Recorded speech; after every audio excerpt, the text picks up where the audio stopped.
Madame, Monsieur, bonjour. C'est avec plaisir que nous nous retrouvons pour cette première édition de juillet de NTD Le Journal. Voyons ensemble les grands titres de l'actualité chinoise de ce 2 juillet. 400 000 Hongkongais manifestent contre le régime de Pékin. 1er juillet, les Chinois du continent solidaires avec Hong Kong.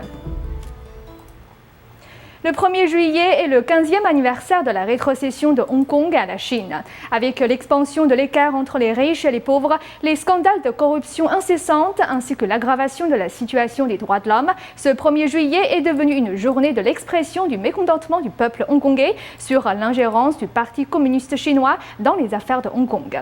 Selon l'estimation, au moins 400 000 Hongkongais sont descendus dans les rues pour protester contre le régime de Pékin.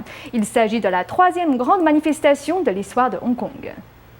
Les thèmes de la manifestation de cette année sont chasser les fonctionnaires de connivence avec les hommes d'affaires, défendre la liberté pour la démocratie et rendre la justice à Li Wangyang. À 15h15, le cortège a pris le départ au parc Victoria. La classe ouvrière tenait une grande banderole montrant les thèmes de la manifestation. De nombreux habitants ont exprimé leurs attentes au moyen de banderoles artisanales, exigeant une enquête approfondie sur la mort de Li Wangyang, la réhabilitation de l'événement du 4 juin, ainsi que l'amélioration de la vie quotidienne et de l'éducation. En raison du thème rajouté par l'Assemblée générale sur la démission de Leung Chun-ying, un grand nombre de bannières, d'affiches et d'accessoires s'adressaient directement au nouveau chef de l'exécutif. Les Hongkongais participant activement à la manifestation, le Parti démocratique de Hong Kong a la conviction qu'il s'agit d'une expression claire de l'opinion publique qui veut dire non à la dictature du PCC. Les habitants de Hong Kong estiment que l'attitude du bureau de liaison du gouvernement central du peuple devient intolérable. Il a aidé Leung Chun-ying à gagner des votes et à désigner des fonctionnaires en interférant avec les politiques internes. Tout ce qu'il a fait donne l'impression au peuple hongkongais qu'un pays de système, un niveau élevé d'autonomie, la gestion de Hong Kong par le peuple hongkongais lui-même ne sont pas garantis. Les Hongkongais s'inquiètent beaucoup de la manipulation intensifiée de Hong Kong par le continent parce qu'ils ont peur de la transformation de la politique d'un pays de système en un pays un système. Ils ne veulent pas que le bureau de liaison du gouvernement central du peuple gouverne Hong Kong. Je pense que cette année est une année différente parce que la colère contre le continent semble être à son plus haut degré depuis 1997. Il y a eu une vague de répression de la dissidence sur le continent et les gens le sentent vraiment ici. J'ai vu beaucoup plus de drapeaux coloniaux qu'auparavant. Donc vous savez que Leung Chun-ying est tout comme Teng Chi-hwa en 2003. Il ne peut pas gouverner Hong Kong sans l'approbation du peuple. Je pense donc qu'on voit un grand retournement pour ces causes aujourd'hui. 2 heures plus tard, vers 17h30, la tête du cortège est arrivée au siège du nouveau gouvernement. La queue du cortège n'y est arrivée que 4 heures plus tard. Selon les organisateurs, 400 000 personnes ont participé au défilé. C'est la manifestation la plus importante depuis celle qui a rassemblé 530 000 personnes en 2004. C'est une manifestation totale de l'opinion publique. Cela vise non seulement l'administration Donald Tsang Yam-kwen, mais aussi l'événement de Li Wangyang ainsi que l'intégrité de Leung Chun-ying, dont la politique du plus fort a dégoûté le peuple de Hong Kong. Nouvelle NTD, Hong Kong. Le 1er juillet est aussi l'anniversaire de la fondation du Parti communiste chinois. Au moment où plus de 400 000 Hongkongais manifestaient dans la rue, demandant la dissolution du Parti communiste chinois et la fin du régime totalitaire, à Pékin et à Shanghai, on entendait des slogans tels que « Abat le PCC » et « Rendre la justice ». Le 1er juillet, plus de 400 000 Hongkongais manifestaient, demandant le départ des fonctionnaires communistes de connivence avec les hommes d'affaires et la défense de la liberté pour la démocratie. Beaucoup d'habitants de Chine continentale sont aussi allés à Hong Kong pour demander que la justice leur soit rendue. Je suis là pour la fin du régime totalitaire et la réhabilitation du 4 juin. Le plus important est que la Chine doit avoir la liberté de la presse. Si les informations négatives sur le nouveau chef de l'exécutif sont autorisées à être rapportées, cela fera le plus grand bien à sa future gouvernance impartiale et permettra au peuple de le surveiller. Tsai Run-biao, un homme d'affaires hongkongais de 73 ans, s'est immolé par le feu au 2e étage du Central Plaza afin d'interpeller Hu Jintao. Il espérait reprendre les capitaux que le gouvernement local de Shenzhen a bradés. Le 1er juillet est également l'anniversaire de la mort du célèbre activiste des droits de l'homme de Shanghai, Chen Xiaoming. Une trentaine de pétitionnaires proches et amis ont organisé une commémoration et ont crié ensemble des slogans tels que « À bas le PCC, à bas le régime totalitaire, éliminez le PCC ». Je pense que cela reflète les revendications du peuple et ce sont des réclamations justes. Même Hu Jintao a dit lui-même que la place du PCC n'est pas immuable. Mao Zedong a dit aussi que le PCC est comme un homme qui grandit, vieillit et finit par disparaître. Ces derniers jours, le nombre des pétitionnaires rassemblés à Pékin s'est élevé à plusieurs dizaines de milliers. La police de Pékin les arrête, les détient et les rapatrie sans répit. Nouvelle NTD. En anticipation de la visite de Hu Jintao à Hong Kong et pour créer une ambiance de fête, le média porte-parole du PCC a publié une quantité de reportages positifs sur les accomplissements politiques et économiques de Hong Kong.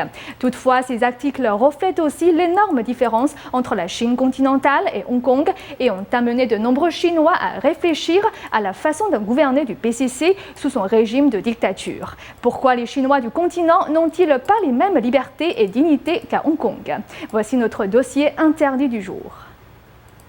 Hu Jintao est arrivé à Hong Kong le 29 juin pour en repartir à midi le 1er juillet. L'Alliance de soutien de Hong Kong au mouvement démocratique patriotique de la Chine et d'autres groupes ont manifesté partout où Hu Jintao s'est rendu et est descendu. Des bannières avec des messages tels que Falun Dafa est bon, revendications concernant l'événement de Tiananmen et une enquête approfondie sur la mort de Wang Yang sont fréquemment apparus sur son trajet pour assister à différentes réunions ou activités. À la cérémonie d'assermentation de Leung Chong-ying en tant que 4e chef de l'exécutif de Hong Kong, un membre du parti civique a crié à Hu Jintao « Mettez fin à la dictature du parti unique ». De plus, le nombre de personnes assistant au défilé du 1er juillet a dépassé de loin les 40 000 attendus.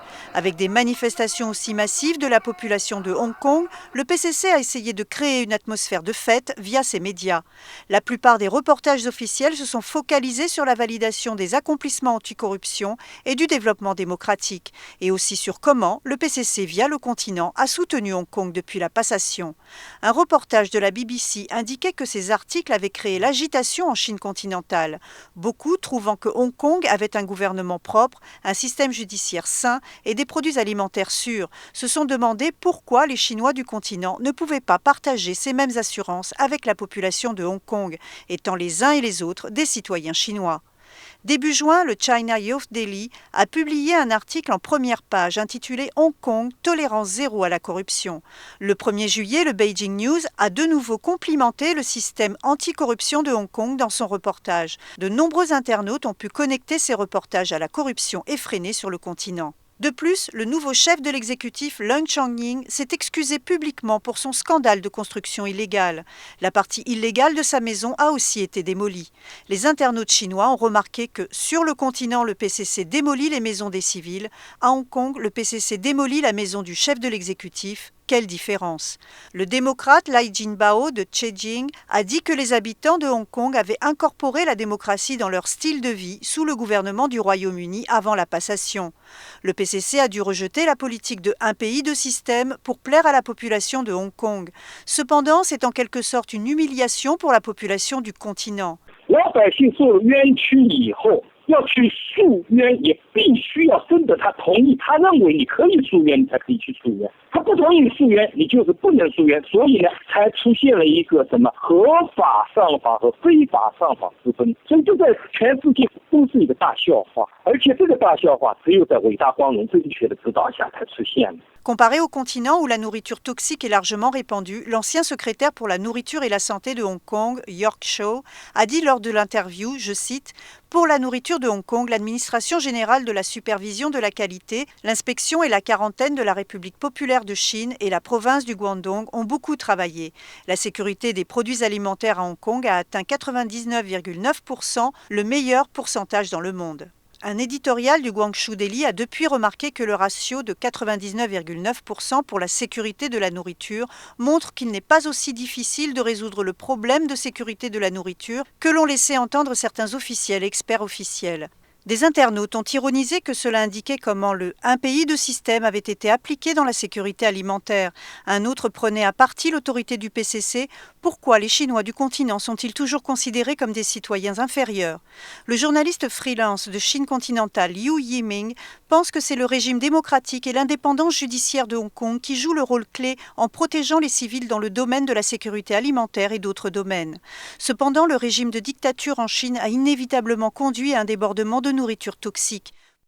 你看毒奶粉那么猖獗，你看赵连海就因为毒奶粉事业，因为帮毒奶粉受害家庭，包括为自己因为馋，结果呢不但没有效果，反而被抓进了监狱判几年刑，这就是中国的这个现实。根子还是在这个社会制度不民主上面。 Liu Yiming a aussi honnêtement remarqué que la liberté à Hong Kong était endommagée chaque année sous le PCC et qu'il y a toujours des défis pour protéger la liberté de l'information et la politique de démocratie à Hong Kong.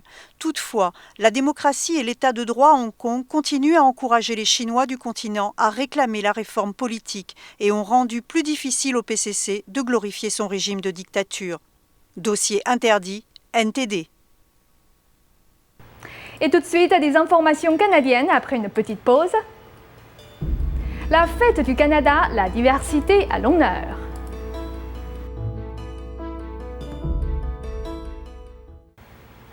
Il n'y a rien comme la fête du Canada à la colline parlementaire. Un mélange d'amusement et de formalité, musique et police montée, avec un clin d'œil au passé et un autre pour le futur. Mais pour ce 145e anniversaire, il y avait quelque chose de plus dans l'air, le vrai patriotisme canadien. Dès que les portes se sont ouvertes, tout le monde s'est précipité pour avoir une bonne place. Nous sommes toutes ravis de célébrer la fête dans un pays sécuritaire où tout le monde partage le même intérêt, celui d'être unis ici à la fête du Canada. Des milliers ont envahi la colline du Parlement et la verte pelouse est vite devenue rouge.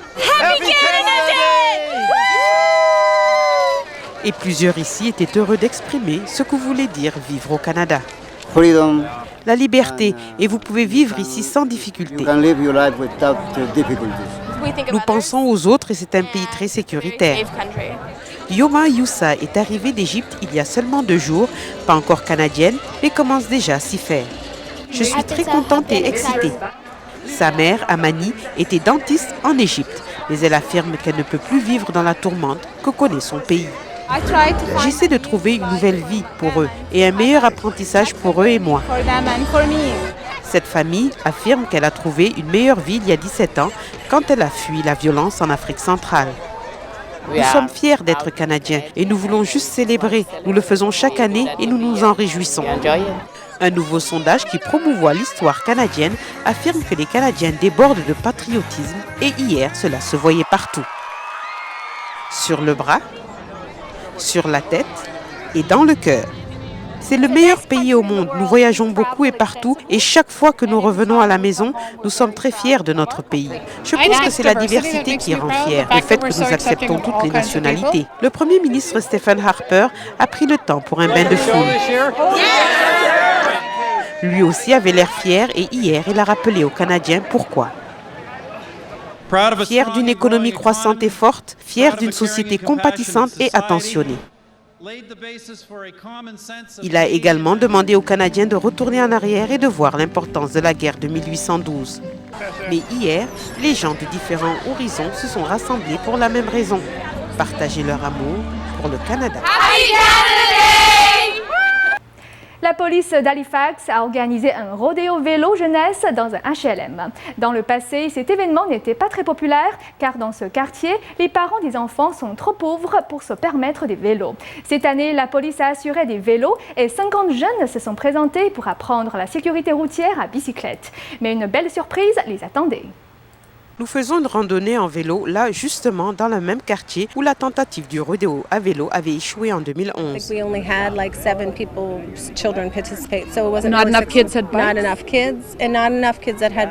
Le gendarme Mark Long, qui travaille dans le quartier, a remarqué une chose. Les équipements sportifs sont en manque ici. Il a entrepris une démarche pour aider ces jeunes. J'ai communiqué mon souhait sur Facebook et Twitter et certains de mes amis ont fait suivre le message à leurs compagnons de travail pour obtenir des dons d'équipements sportifs. Et une autre idée lui vint à l'esprit, mais motus et bouche cousue. So nobody knows about the surprise? No, they don't. It's a secret? It is a big secret. No one, we can't say nothing. La cinquantaine de jeunes qui se sont pointés aujourd'hui sont venus pour apprendre la sécurité routière à vélo. Boat tipping over. Les jeunes cyclistes apprennent tous les signaux de circulation. And this. Outre les signaux, Aidan, âgé de 6 ans, adore son vélo tout neuf. It's cool and I think I'm gonna buy this. Heureusement, il n'aura pas à faire cet achat puisque le gendarme Marc Long s'est inscrit à un programme de bienfaisance chez SportCheck qui a fourni le matériel de sport, y compris 50 vélos, les casques et les cadenas. We want to say congratulations because the bikes that you guys have are yours.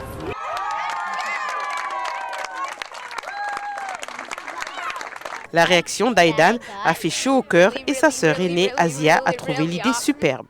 Un événement assez important pour les parents et les grands-parents qui habitent le même quartier. Les parents de ces enfants n'ont pas beaucoup, vous savez, et c'est un bon quartier. C'est vraiment important puisque les policiers appuient et soutiennent les parents et enfants du quartier. Nous nous souvenons tous de notre première expérience à vélo. Ces enfants d'Halifax n'oublieront pas de sitôt l'événement d'aujourd'hui.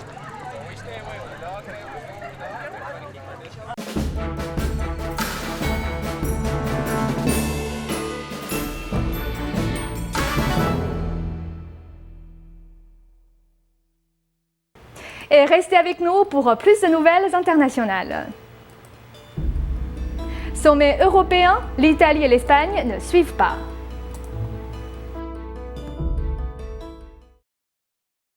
Fondé en 2001, NTD est rapidement devenu l'un des réseaux de télévision multilingues les plus influents du monde. NTD News, London. Dubai. New York. NTD compte des correspondants dans plus de 70 villes. Elle est disponible dans 18 langues. Bienvenidos a NTD Mundo. 观众朋友大家好。 Bem-vindo a NTD Notícias. 歡迎收睇新唐人。 Bonjour à tous. Welcome to China News. Le programme phare de NTD, China News, avec des journalistes sur le terrain et une équipe de spécialistes éclairés sur la Chine, NTD présente des informations vraies et non censurées en Chine et hors de Chine. Des programmes tels que Forbidden News offrent à ses téléspectateurs des informations qu'ils ne pourront trouver nulle part ailleurs. NTD a dévoilé les informations sur l'épidémie du SRAS 3 semaines avant les médias officiels chinois. Focus Talk permet aux Chinois de réagir par téléphone et de donner à nos téléspectateurs une vision de ce qui se passe réellement en Chine. NTD présente également des fictions, des divertissements, ainsi que des émissions sur la culture, la poésie, la médecine traditionnelle chinoise ou d'autres programmes qui sensibilisent les téléspectateurs occidentaux à l'Orient. NTD, c'est bien plus que de la télévision. Chaque année, NTD organise une série de concours visant à promouvoir la culture authentique chinoise. Ces concours ont attiré une très large attention et rassemblé des participants de Taïwan ou d'Australie. NTD est un véritable réseau de télévision mondiale avec des bureaux à New York, Los Angeles, Toronto et Taipei. NTD est présente sur 46 compagnies de câbles aux États-Unis ainsi qu'en France et au Canada, touchant près de 30 millions de foyers. NTD est également rediffusé non-stop par satellite en Amérique du Nord, en Europe et en Asie. New Tang Dynasty, un pont entre l'Orient et l'Occident. Ce dimanche, le Roja, l'équipe nationale espagnole de football, a de nouveau affirmé sa suprématie sur la scène internationale en infligeant une sérieuse défaite à l'Italie 4-0. La fête a battu son plein à Madrid et dans toute l'Espagne qui, pour quelques instants, a pu oublier ses soucis économiques. Une vague rouge et jaune a envahi les rues de Madrid ce dimanche soir. Les Espagnols, drapés des couleurs nationales, ont défilé pour célébrer la victoire de leur équipe lors de la finale de l'Euro 2012 face à l'Italie. 4-0, un score lourd et sévère pour l'équipe italienne qui a su donner de l'enthousiasme durant la compétition. En larmes à l'issue de cette finale, elle part en tirant sa révérence, peut-être pour sa dernière compétition internationale. Après son doublé face à l'Allemagne, on attendait beaucoup de Mario Balotelli. Peut-être trop, mais bon. Quant à l'Espagne, elle a reconduit son titre de champion d'Europe et confirmé sa domination sur la scène du football. L'Espagne avait aussi remporté la Coupe du Monde en Afrique du Sud en 2010. Cette victoire sportive a apporté un peu de soulagement dans un pays frappé par la dette où plus d'une personne sur 4 est sans emploi. Le temps d'un soir, les Espagnols ont pu oublier les problèmes économiques du pays et célébrer la victoire de la Jora dans le centre de Madrid et dans le monde entier. Dans les rues résonnaient les chants des supporters. « Je suis espagnol, espagnol, espagnol !» ne laissant personne de côté. « Je suis japonais, japonais, japonais, mais j'adore l'Espagne !»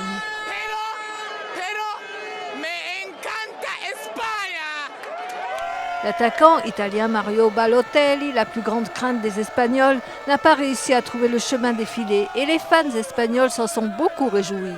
« Balotelli, ces 4 buts sont pour toi, c'est pour toi mec !» Les journaux espagnols prédisent déjà que l'attaquant Fernando Torres, qui a inscrit le 3e but et effectué la passe décisive du 4e but, devrait recevoir le soulier d'or de l'Euro 2012. Mais les supporters ne sont pas tous d'accord. Torres, Torres, non, c'est Iniesta, Iniesta. L'équipe espagnole est rentrée d'Ukraine ce lundi pour célébrer ce nouveau triomphe avec tous leurs supporters dans les rues de Madrid. Jeudi et vendredi dernier a eu lieu le sommet européen à Bruxelles. Les responsables européens se sont mis d'accord pour rassembler une enveloppe de 120 milliards d'euros pour contrer la crise de la dette qui touche la zone euro depuis plus de 2 ans et stimuler la croissance économique. Seules l'Espagne et l'Italie n'ont pas accepté cet accord, demandant à l'Europe des mesures à plus court terme pour alléger le coût de leur endettement. La semaine dernière a eu lieu le sommet européen à Bruxelles. L'ambiance n'a guère été des plus joyeuses. Derrière les portes closes, la chancelière allemande Angela Merkel a dû argumenter pendant un long moment avec les dirigeants espagnols et italiens afin de trouver une solution contre la crise de la zone euro. Après de longues heures de discussion, les dirigeants européens se sont finalement mis d'accord sur une enveloppe de 120 milliards d'euros pour stimuler la crise. Le président du Conseil européen, Herman Van Rompuy, explique les détails. Un apport de 10 milliards d'euros au capital de la Banque d'investissement européen devrait accroître la capacité de prêt de la banque de 60 milliards. Cet argent doit couvrir toute l'Europe jusqu'aux pays les plus vulnérables et aider les entreprises à se sortir de la crise. Mais l'Italie et l'Espagne ont refusé de signer cet accord et ils ont demandé à l'Allemagne de commencer par trouver des mesures à courte échéance pour alléger le coût de leurs emprunts. Les 2 pays ont averti que les taux actuels seraient insupportables sur le long terme. Herman Van Rompuy a insisté, cette fois en français, que cela ne signifiait pas l'impasse. Il se fait que 2 pays tiennent beaucoup à ce qu'il y ait un accord, disons, et sur les mesures à long terme et les mesures à court terme. Mais la discussion n'est pas bloquée du tout, la discussion continue. L'euphorie suivant la victoire de l'Espagne lors de l'Euro 2012 devrait être de courte durée également.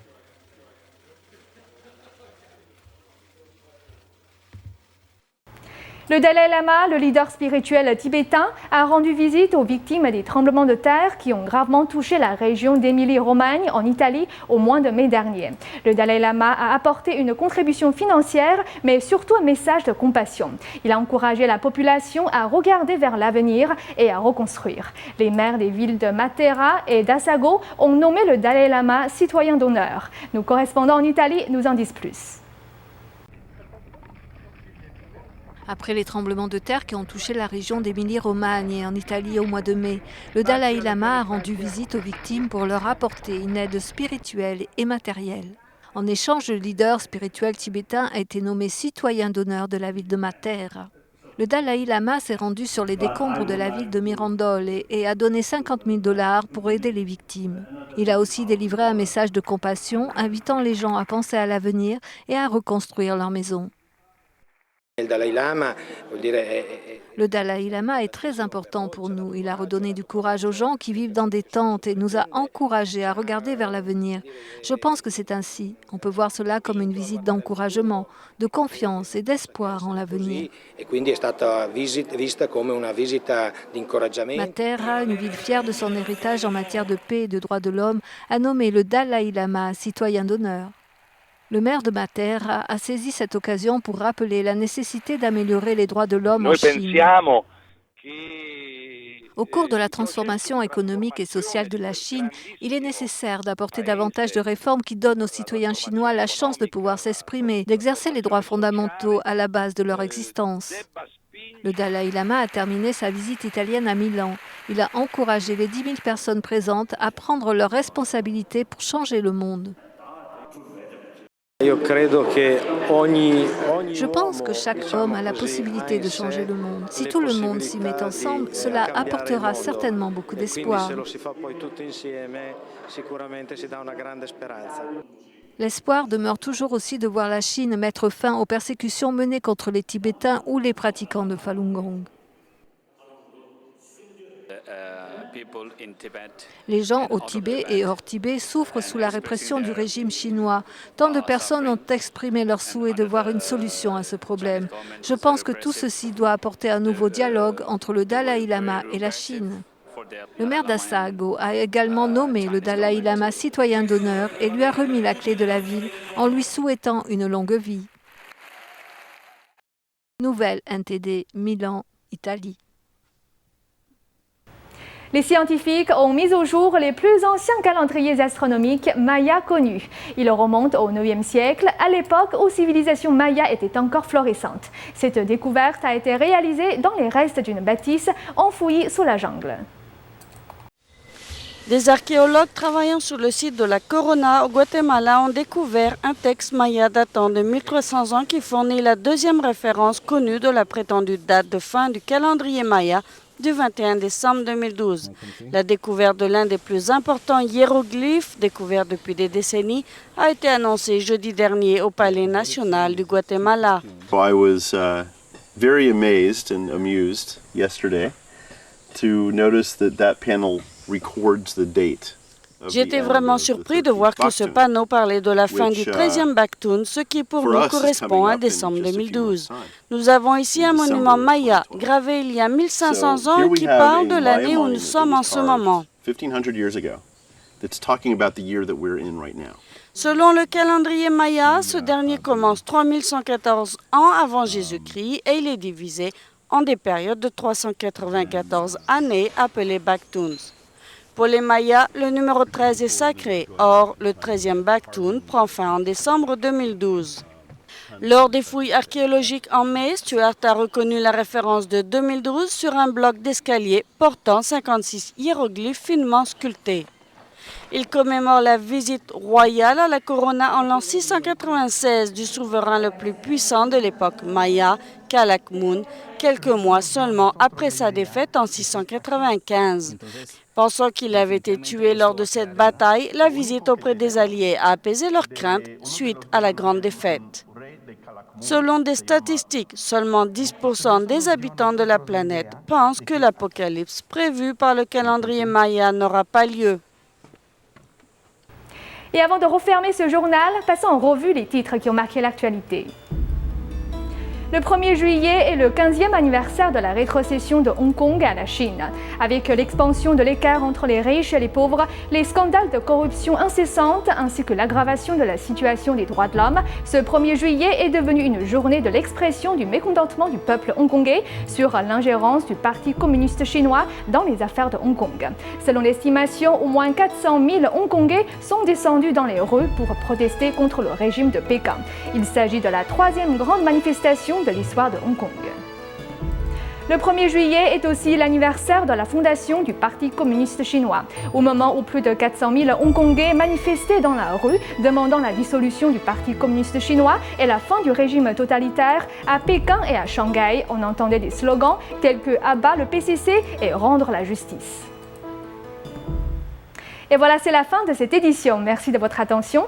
En attendant de vous retrouver demain, je vous souhaite une très bonne semaine.